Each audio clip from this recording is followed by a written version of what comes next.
আসসালামু আলাইকুম ওয়া রাহমাতুল্লাহি ওয়া বারাকাতুহু। ইন্নাল হামদালিল্লাহ ওয়াস সালাতু ওয়াস সালামু আলা রাসূলিল্লাহি মান লা নাবিয়্যা বা'দ। ফাআউযু বিল্লাহি মিনাশ শাইতানির রাজীম। বিসমিল্লাহির রাহমানির রাহিম।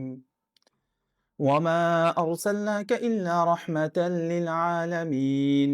ওয়া ক্বালা তাআলা ফি মাকানিল আখার لقد كان لكم في رسول الله أسوة حسنة وقال تعالى في مكان آخر ورفعنا لك ذكرك صدق الله مولانا العظيم আলহামদুলিল্লাহ আমরা প্রশংসা করছি সে মহান রব্বুল আলামিনের যিনি আমাদের হেদায়েতের জন্য পাঠিয়েছেন প্রেরণ করেছেন সর্বশ্রেষ্ঠ নবী হযরত মুহাম্মদ সাল্লাল্লাহু আলাইহি ওয়াসাল্লামকে।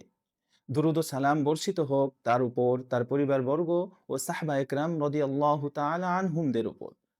সম্মানিত সুধী মণ্ডলী, আজকে আমাদের আলোচ্য বিষয়বস্তু হলো রাসূল সাল্লাল্লাহু আলাইহি ওয়াসাল্লামের শৈশব জীবন। আমরা নির্ধারিত বিষয়বস্তুর উপরে সংক্ষিপ্ত আলোচনা করব ইনশাআল্লাহ। ওয়া মা তাওফীকি ইল্লা বিল্লাহ। চলুন এবার আলোচনা করা যাক।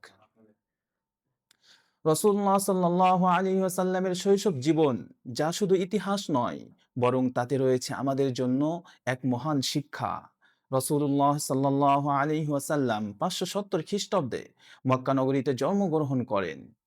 জন্মগ্রহণ করার 6 মাস পূর্বেই তার পিতা ইন্তিকাল করেন। অতঃপর রাসূলুল্লাহ সাল্লাল্লাহু আলাইহি ওয়াসাল্লামের বয়স যখন 6 বছর, তখন তিনি তার মায়ের স্নেহ থেকেও বঞ্চিত হন। এরপর রাসূলুল্লাহ সাল্লাল্লাহু আলাইহি ওয়াসাল্লামের লালন পালনের দায়িত্ব গ্রহণ করেন তার দাদা আব্দুল মুত্তালিব। এক পর্যায়ে রাসূলুল্লাহ সাল্লাল্লাহু আলাইহি ওয়াসাল্লামের দাদা আব্দুল মুত্তালিবও ইন্তিকাল করেন। তখন রাসূলুল্লাহ সাল্লাল্লাহু আলাইহি ওয়াসাল্লামকে আলগিয়ে রাখেন তার চাচা আবু তালিব। কষ্ট ছিল, দুঃখ ছিল, দারিদ্রতা ছিল, কিন্তু ভালোবাসায় কোনো কমতি ছিল না। রাসূলুল্লাহ সাল্লাল্লাহু আলাইহি ওয়াসাল্লাম মক্কা নগরীতে জন্মগ্রহণ করেন। আর সে জামানায় তৎকালীন সময়ে মক্কা নগরীর প্রথা অনুযায়ী রাসূলুল্লাহ সাল্লাল্লাহু আলাইহি ওয়াসাল্লামকেও দুগ্ধ পানের জন্য, দুধ পান করানোর জন্য মক্কা নগরী তথা শহর থেকে গ্রামে পাঠানো হয়। আর এই দুধ পান করানোর সৌভাগ্য অর্জন করেন হালিমাতুস সাদিয়াহ রাদিয়াল্লাহু তাআলা আনহা। হালিমাতুস সাদিয়া রাদিয়াল্লাহু তাআলা আনহা দুধ পান করানোর জন্য রাসূলুল্লাহ সাল্লাল্লাহু আলাইহি ওয়াসাল্লামকে গ্রহণ করার সাথে সাথে তার ঘরে নেমে আসে আল্লাহ তাআলার পক্ষ থেকে অঢেল বরকত, রহমত। রাসূলুল্লাহ সাল্লাল্লাহু আলাইহি ওয়াসাল্লাম শৈশব থেকেই ছিলেন সত্যবাদী, আমানতদার, বিশ্বস্ত, খোদাভীরু। রাসূলুল্লাহ সাল্লাল্লাহু আলাইহি ওয়াসাল্লাম জীবনে কখনো কোনোদিন মিথ্যা কথা বলেননি। তিনি কখনো কোনোদিন কোনো খারাপ, অশ্লীল, অহেতুক কাজে জড়াননি। এজন্যই তো রাসূলুল্লাহ সাল্লাল্লাহু আলাইহি ওয়াসাল্লাম যুবক হওয়ার পূর্বেই মক্কার লোকেরা, মক্কাবাসীরা রাসূলুল্লাহ সাল্লাল্লাহু আলাইহি ওয়াসাল্লামকে আল আমিন তথা বিশ্বস্ত উপাধি দিয়েছিল। আল আমিন তথা বিশ্বস্ত উপাধি দিয়েছিল। তারা রাসূলুল্লাহ সাল্লাল্লাহু আলাইহি ওয়াসাল্লামকে আল আমিন বলে ডাকতো, আহ্বান করত। রাসূলুল্লাহ সাল্লাল্লাহু আলাইহি ওয়াসাল্লাম ছোটবেলায় ছাগল চরানোর মতো কাজও করেছেন। একটু ভাবুন, যিনি সমগ্র মানব জাতির নেতা হবেন, যার ব্যাপারে স্বয়ং আল্লাহ তাআলা পবিত্র কুরআনুল কারীমে ইরশাদ করেন, ওয়া মা আরসালনাকা ইল্লা রাহমাতাল লিল আলামিন। হে নবী, আমি আপনাকে প্রেরণ করেছি পৃথিবীর জন্য, জগৎবাসীর জন্য রহমত স্বরূপ। আল্লাহ তাআলা অন্যত্রে বলেন, লাকাদ কানা লাকুম ফি রাসূলিল্লাহি উসওয়াতুন হাসানা।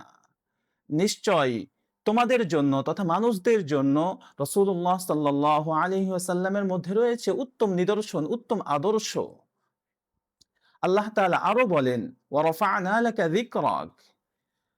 আমি আপনার জন্য আপনার স্মরণকে উচ্চ মর্যাদায় উন্নীত করেছি। আমি আপনার জন্য আপনার স্মরণকে উচ্চ মর্যাদায় উন্নীত করেছি। এত কিছুর পরেও রাসূলুল্লাহ সাল্লাল্লাহু আলাইহি ওয়াসাল্লাম সাধারণ মানুষদের মতো কষ্ট করে জীবন কাটিয়েছেন, জীবন যাপন করেছেন। এর দ্বারা আমরা বুঝতে পারি, এতে আমাদের শিক্ষা হলো পৃথিবীর কোনো কাজই ছোট নয়, বরং প্রত্যেক হালাল উপার্জনই সম্মানজনক। রাসূলুল্লাহ সাল্লাল্লাহু আলাইহি ওয়াসাল্লামের শৈশব আমাদেরকে শিখায়, কষ্ট আসবে, মুসিবত আসবে, বিপদ আসবে, পরীক্ষা আসবে, কিন্তু কখনো ভেঙে পড়া যাবে না, ধৈর্য হারানো যাবে না। রাসূলুল্লাহ সাল্লাল্লাহু আলাইহি ওয়াসাল্লাম এতিম হওয়ার পরেও তিনি হয়েছেন পৃথিবীর শ্রেষ্ঠ মানুষ, শ্রেষ্ঠ মানব। তাই আসুন আমরা আমাদের সন্তানদেরকে রাসূলুল্লাহ সাল্লাল্লাহু আলাইহি ওয়াসাল্লামের আদর্শে গড়ে তুলি, সত্যবাদী, বিশ্বস্ত, আমানতদার, খোদাভীরু হিসাবে। আল্লাহ তাআলা আমাদেরকে রাসূলুল্লাহ সাল্লাল্লাহু আলাইহি ওয়াসাল্লামের জীবন থেকে শিক্ষা গ্রহণ করার তৌফিক দান করুন। আল্লাহ তাআলা আমাদেরকে রাসূলুল্লাহ সাল্লাল্লাহু আলাইহি ওয়াসাল্লামের জীবনী থেকে শিক্ষা গ্রহণ করার তৌফিক দান করুন। আমিন। আমি এই বলে আমার সংক্ষিপ্ত বক্তব্য এখানেই শেষ করছি। ওয়া আখিরু দাওয়ানা আনিল হামদুলিল্লাহি রাব্বিল আলামিন। আসসালামু আলাইকুম ওয়া রাহমাতুল্লাহি ওয়া বারাকাতুহু।